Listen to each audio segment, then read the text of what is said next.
steering mechanism all figured out, we're ready to build the body. We're going to pick up where we left off with that large piece of cardboard that we were using as a template. We're going to template the side of the body here, and then we're going to put some bracing in to support the side. From there, we'll go to 1/4 inch plywood. We'll cut out a piece of 1/4 inch plywood and we'll glue it all in place. Let's do it. The side panels of our car are going to be made out of 1/4 inch plywood, which is really flimsy, so we need to add bracing. These braces have to be cut at 2 angles. This is called a compound miter cut. What it means is I'm setting the saw up to cut at 2 angles at the same time. It's kind of hard to explain, but if you think about what we did before, where we had an angle for the bottom of our support piece and also for the top, it makes a little bit more sense.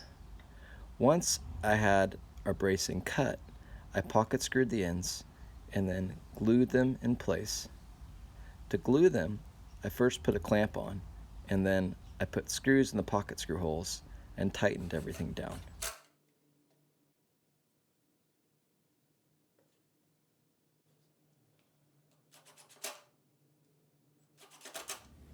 Now that the hood is all braced out with these pieces of pine, we'll work on the side, creating the template for a 1/4 inch plywood. We already had a pretty good idea of what we wanted the side of our car to look like, but I needed to make a few changes. Our hood was a little bit lower, which gave our car a more streamlined look. Also, I wanted to make a nice curve around where the driver was sitting in the car.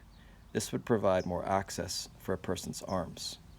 Once I had the basic shape drawn out on the cardboard, I then cut a straight line for the hood using a straight edge as a guide, and then I took a really skinny piece of pine and clamped it into a heavy clamp.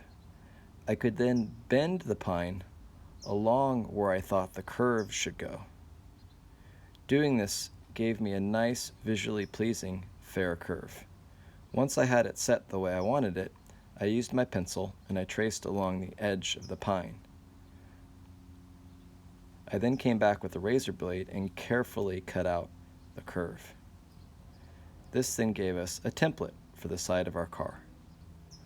Once I had my template drawn out, I then cut 2 pieces of 1/4 inch plywood that would fit perfectly on the template. I transferred the pattern to 1 piece of plywood, and once I had it transferred, I took the second piece of plywood and nailed it underneath the first. I then went over to the bandsaw and I carefully cut out the hood and also the curve. Although I came close to the line, I left a little room so I could come back and touch it up on the belt sander and also the oscillating spindle sander. Once I had the shape cut out, I then marked out the location of the rear axle.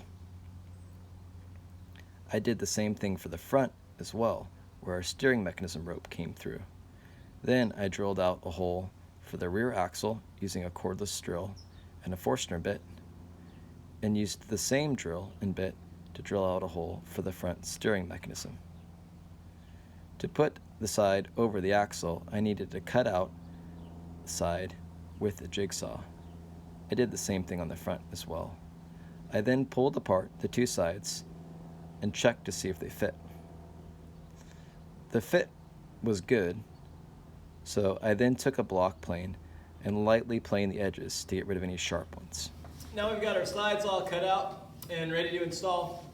When we put these in, we could just put a bunch of glue on here and try to nail them in, but I really don't want to do that. I think it's going to look funny if we see the screws and nails, so we're going to try to glue and clamp everything and not use any nails. I also want to make use of the screws that are already in the back chariot. So there's a screw right here, there's a screw up here, and there's also a screw down in the corner. I want to try to pre-drill holes in the back here, and then we'll actually screw the side onto the back of the chariot. Then you won't see any holes at all back there. So let's try to do that. This is going to be a little tricky. We'll see what we come up with. All right, guys, so there's a few different ways we could do this. I'm going to try this. I'm going to take a hammer and I'm going to tap right on top of the screw head, And we'll see if that makes a mark in the wood. If it makes a mark in the wood, then we can transfer that through. So let's see if that works.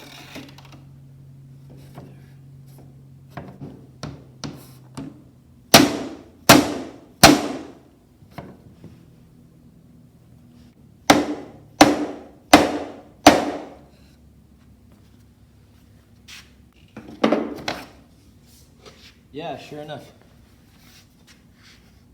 You can see there's the mark from one screw, and there's the mark from the other screw. So that tells us where to drill our holes. I'm going to put this piece on top of the other piece and we'll drill them at the same time. Hopefully they lay out the same.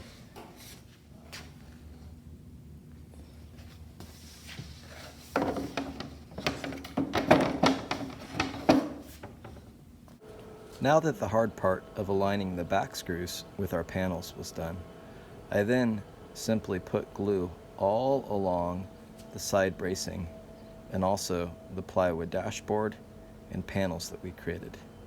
We weren't going to use any nails or screws to attach this to the front, so it was important that we had a lot of glue. Once I had it glued, I then put on the back screws, reattaching the chariot to the side. And then I put a number of clamps along the braces and the 1/4-inch plywood. When you do a glue up like this, it's important that you work fast because you do not want the glue to dry before you are done clamping. I repeated the same process for the other side of the car, working as quickly as possible to stay ahead of the glue drying. This was especially important because I needed to put clamps across the bottom of the car as well, and I didn't want the first side to dry out before I was done with the second. I added a series of long clamps to the bottom, and then I was done. I think that pretty much does it for today. When we come back tomorrow, we'll put the hood on, and then I think we'll be ready to race. Okay, see you guys tomorrow.